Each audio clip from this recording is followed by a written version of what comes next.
संविधान संवर्धन समिती सोलापूर शहर जिल्हा यांच्या वतीने गृहमंत्री अमित शहा यांनी संसदेत डॉ. बाबासाहेब आंबेडकर यांच्याबद्दल अपमानास्पद वक्तव्य केल्यामुळे देशाची माफी मागून राजीनामा देण्याबाबत पूनम गेट येथे भव्य आक्रोश निदर्शने करण्यात आली।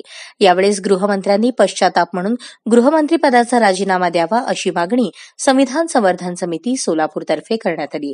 यावेळेस उत्तम भैया नवगिरे, मिलिंद प्रेक्षाळे, रशीदभाई सरदार, अशोक आगवणे, मल्लेश सूर्यवंशी, संजय गायकवाड, उत्तम नवगिरे आदी उपस्थित होते। अमित शहाला अटक झालीच पाहिजे, अमित शहाला अटक झालीच पाहिजे, प्रशासनाने अमित शहावर गुन्हा दाखल केलाच पाहिजे।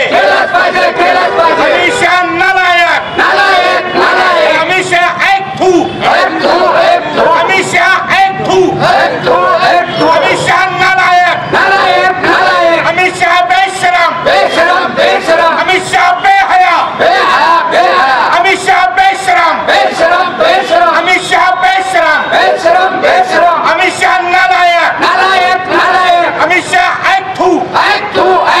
देशभर अमित शहाच्या विरोधामध्ये वेगवेगळे समाज निदर्शने करून कारवाईची मागणी करत आहेत, परंतु सोलापूर शहरातील आजच्या या निदर्शनाचं वेगळेपण असं आहे की सर्व जातीचे, सर्व धर्माचे लोक एकत्र येऊन कृती समिती गठीत करून फक्त मराठ्यांनी मराठ्यांसाठी, मुसलमानांनी मुसलमानांसाठी, दलितांनी दलितांसाठी एकत्र न येता सर्व समाजांनी कुठल्याही समाजावर अन्याय अत्याचार झाला तर एकत्र येऊन त्याचा प्रखरपणे विरोध केला पाहिजे अशी भूमिका व्यक्त करून आज या आंदोलनामध्ये सर्व जाती धर्मांनी एकत्र येऊन अमित शहाला अटक झाली पाहिजे, अमित शहावरती गुन्हा दाखल झाला पाहिजे अशा पद्धतीची मागणी केलेली आहे। आणि यापुढे फक्त जातीमध्ये विभागलं न जाता बहुजन समाज म्हणून सर्वांनी एकत्र येण्याचा संकल्प या टीम घेतलेला आहे आणि सर्वजण बहुजन समाज म्हणून एकत्र येऊन या मनोवादी सरकारवरती प्रहार केल्याशिवाय राहणार नाहीत अशी आम्हाला खात्री आहे। धन्यवाद।